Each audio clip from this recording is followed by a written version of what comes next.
Hey, what's going on, guys? This is my completed build of the HD Build Fighters Mega Shiki, which I'm just gonna call the Mega Shiki II.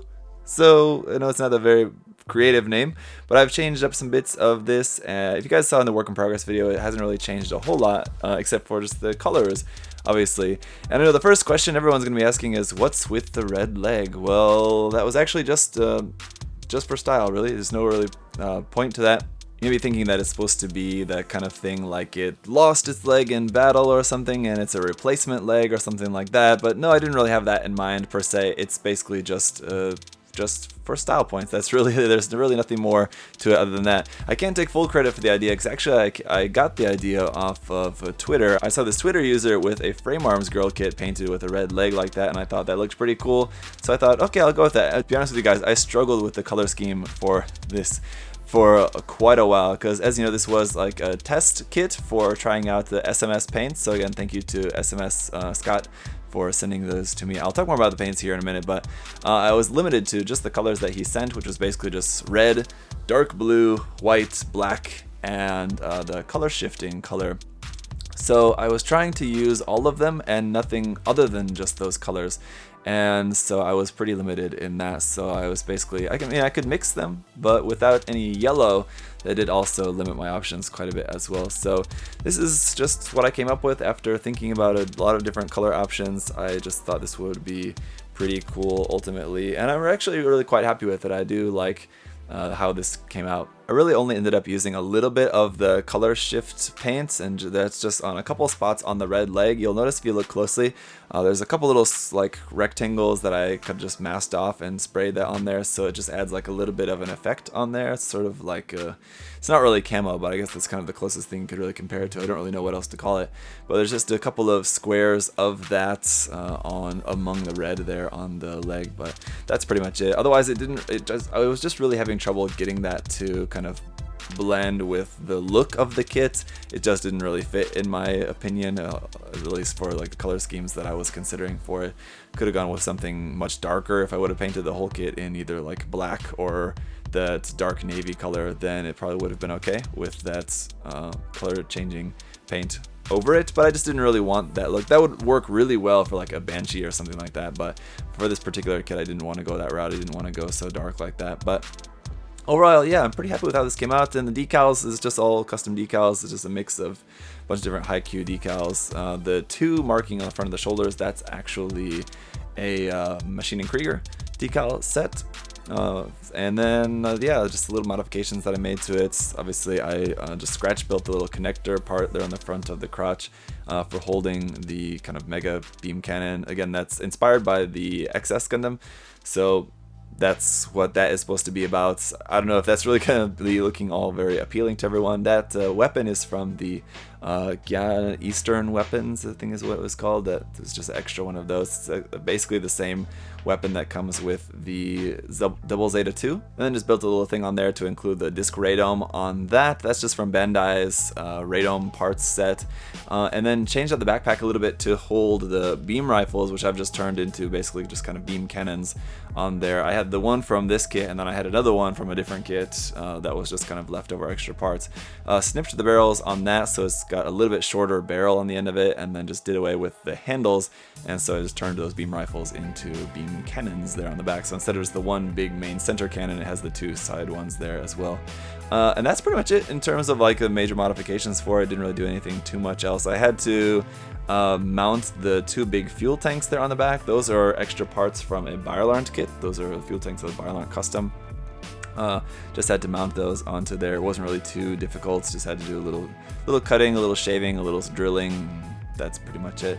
So that's pretty much it. Otherwise, in terms of like the detailing for this, I did all the panel lining for this kit in purple on all the white and the kind of off-white parts. You'll notice like the main color of the mobile suit is actually a very, very, very light lavender. That white, and actually the fuel tanks are pure white, but the rest of the mobile suit, that light color, is a really light lavender color. And so on the white and the off-white light lavender, all of that is panalined in purple actually. So that ended up coming out looking really nice, I think. And then for the red, the panelining is done in brown, and then for the dark navy parts, what little paneling there was on that panelining is just done in black. And then on the gray parts on the weapons, that panelining is also done in black. So yeah, and I did also have the silver paint from Scott as well, from SMS. And so I did use a little bit of that silver paint in there for like the pistons in the front of the legs, inside the big thruster bells there on the backpack, and a couple little bits here and there. I didn't really want to use a whole lot of that. As you guys know, I don't particularly really like using a lot of like silvers and metallic paints in my builds, but I was able to sneak a little bit in here and there, and I think it ended up looking pretty cool. Actually, really, to be honest, the only color that I'm actually not really too keen on is the color for the pipes. It's a like really dark maroon color there in the forearms and on the back of the knees. But luckily, it's not really noticeable, and I think when you're looking at the kit as a whole, you really don't notice it. And when you look up close, it actually doesn't look too bad. It's just not really what I was going for, and I could have repainted that, repainted those parts, but I just thought, well, just see how it looks, and it's pretty fine. You just really don't notice. So, and then of course I did do a little bit of detail painting as well, just in my normal style. I just used some enamel paints, just some Tamiya enamels, to just paint in a few other little bits of detail here and there. And that's pretty much it. The cameras are painted in like the cameras on the head and the visor are in like a light blue kind of color, and then the cameras on the weapons are also in that light blue color, and then the disc ray dome is a little bit of green. And then, as I mentioned in the work in progress video, I did also drill out the Vulcans in the head to give those a little bit nicer look to those as well. And so that is pretty much it. Just a lot of little, not even a lot, just a handful of this little small modifications, some seam line removal here and there. And actually the kit has been done for like a couple weeks now. I was just also taking my time to finish a base for it too. So I wanted to make a custom base for it. And basically what I did was just take 3 pieces of wood and just glue them together. I just sand them down, glue them together, make it all nice, and then just like shellacked the whole thing by taking some putty and then mixing in some sand and then a little bit of thinner to just thin it down a little bit, mix that all up, just slather that all over the wood to give it sort of rocky kind of look to it, and then just paint it all in gray, and then just sponge on some different colors as well, black, lighter gray, a little bit of light brown, and all of that, just like sponged around it to just give it a sort of rock sort of look. It's not like super realistic, but it's something. It's nicer than just a basic action base. So I'm pretty happy with that. And then just used a brass rod, just drilled into that, and then just set the brass rod for connecting it onto there, and that's pretty much it. And then finally, just a little bit about my experience with the SMS paints. Overall, I think they're pretty nice. It's very convenient that they're pre-thinned. On the other hand, though, I found them a little bit too thin when I wanted to mix the paint colors, because sometimes I just need to add like a couple drops.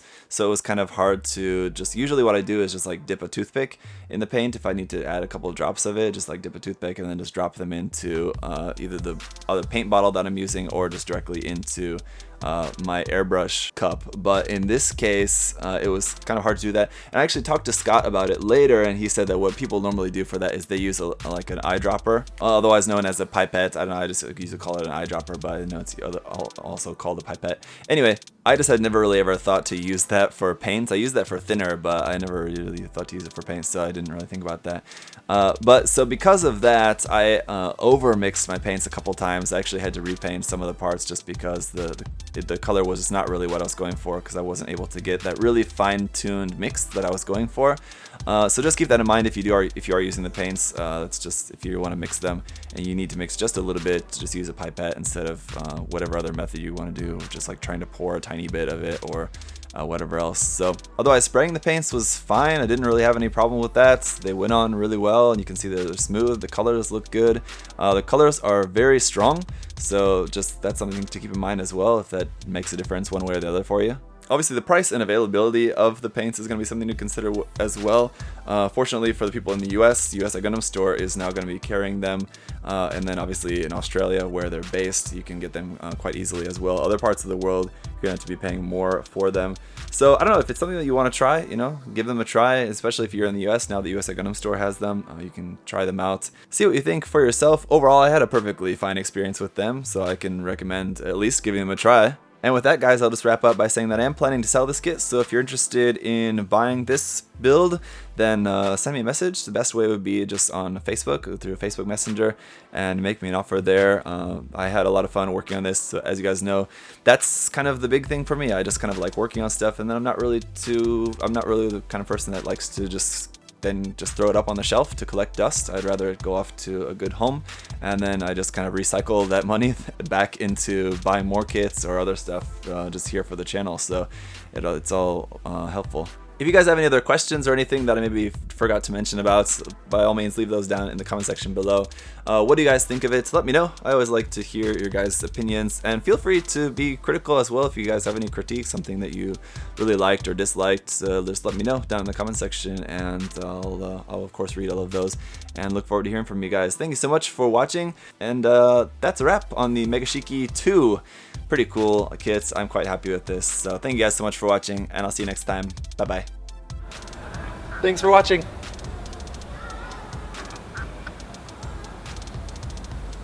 See you next time.